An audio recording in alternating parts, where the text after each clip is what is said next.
All right, let's dive right into this explainer.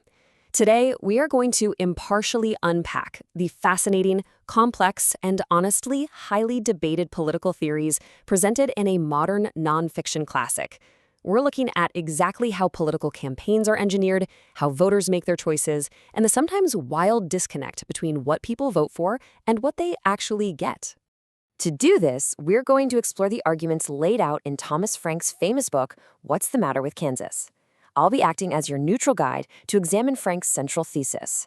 At its core, this book investigates a deeply rooted paradox, the apparent disconnect between the cultural drivers that get people to the voting booth and the actual economic outcomes of those votes.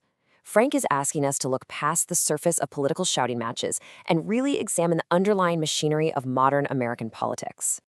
Okay, to set up the big mystery that totally puzzled the author, picture this: greater than 80%. Frank points out that back in the 2000 election, the poorest county in America, which, by the way, wasn't in Appalachia or the Deep South, but right out there on the Great Plains, voted for conservative candidate George W. Bush by a staggering majority of over 80%. To the author, and well, to a lot of observers, this was a massive contradiction. And that statistic leads us directly to the preeminent question of the text. Frank quotes a friend who essentially asked, "How can anyone who has ever worked for someone else vote Republican?" In other words, how and why do working-class voters seemingly cast ballots against their own fundamental economic interests? Why would a population struggling with dying farm towns and vanishing industries vote for a party whose economic platform historically favors deregulation, lower taxes on the wealthy, and deunionization? Part 1. A Tale of Conversion, from Union Democrat to hard-right conservative. To ground this rather abstract political theory, Frank introduces us to a specific, relatable human anecdote: a Midwestern teacher. He was actually the dad of a friend of his. Now, this guy was a dedicated, lifelong union member who proudly voted for liberal figures like Barbara Jordan back in 1980. He was a stalwart Democrat. But hitting the early 90s, his priorities underwent a massive shift, driven almost entirely by one single issue: abortion. Fast forward to today, and he votes for the farthest right Republicans he can find on the ballot. Frank uses this to illustrate how a single powerful cultural issue can completely override a lifetime of economic voting habits. But here's the kicker: the transformation didn't just stop at that one issue. Frank argues that once this voter converted based on that single cultural touchstone, it acted like a gateway. Slowly but surely, he accepted a whole new pantheon of conservative targets and devil figures. It grew to include the elite media, the ACLU, feminist, and this deep-seated belief that Christians are actively persecuted in America.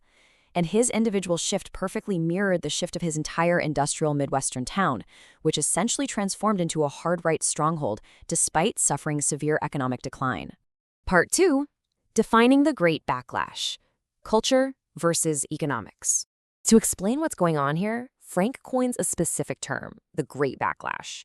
According to the text, this is a political style that deliberately mobilizes voters using explosive social issues.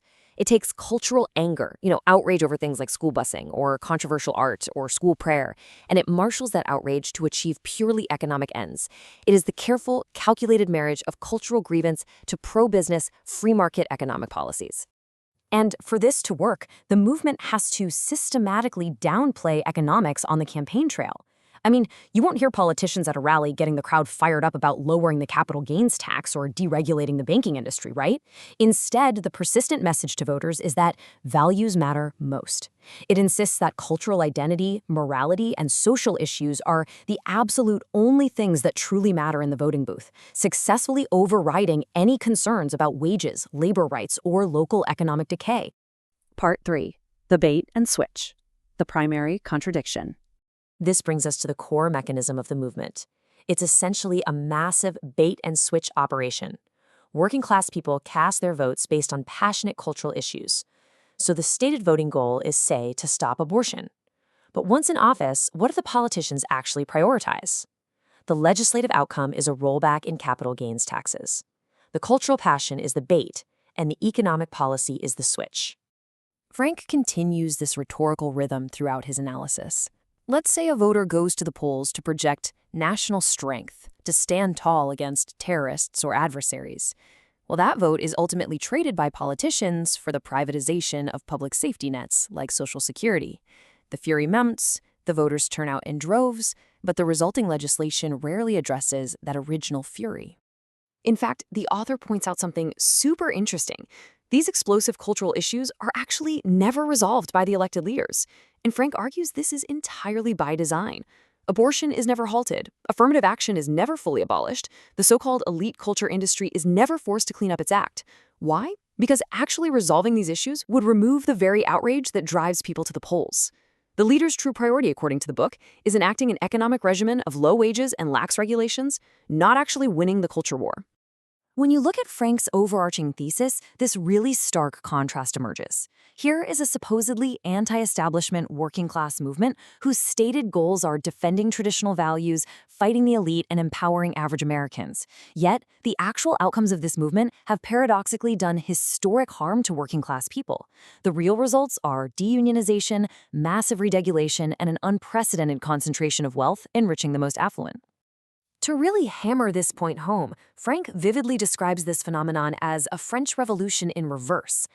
It is a truly startling image, isn't it? The working class, the modern-day sans-culottes, enthusiastically pouring into the streets not to demand rights for themselves, but actually demanding more power, more wealth, and fewer regulations for the corporate aristocracy. The text posits that by utilizing this endless well of cultural anger, the leaders of the backlash are doing nothing less than systematically rolling back the landmark economic reforms that span the entire 20th century. They're chipping away at the 1960s war on poverty, tearing down the labor and banking regulations of the 1930s New Deal, and even going after the antitrust measures and estate taxes established during the early progressive era of Theodore Roosevelt and Woodrow Wilson.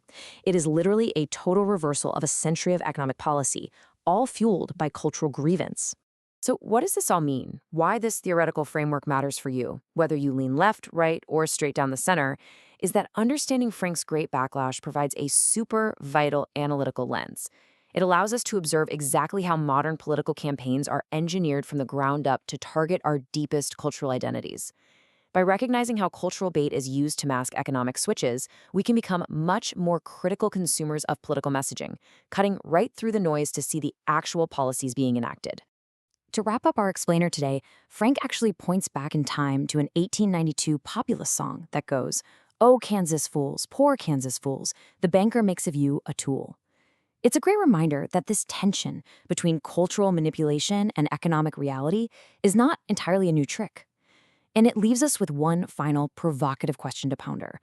As voters, are we doomed to endlessly repeat this historical cycle of being divided by culture while our economic pockets are picked? Thank you so much for joining me for this deep dive, and keep asking those tough questions.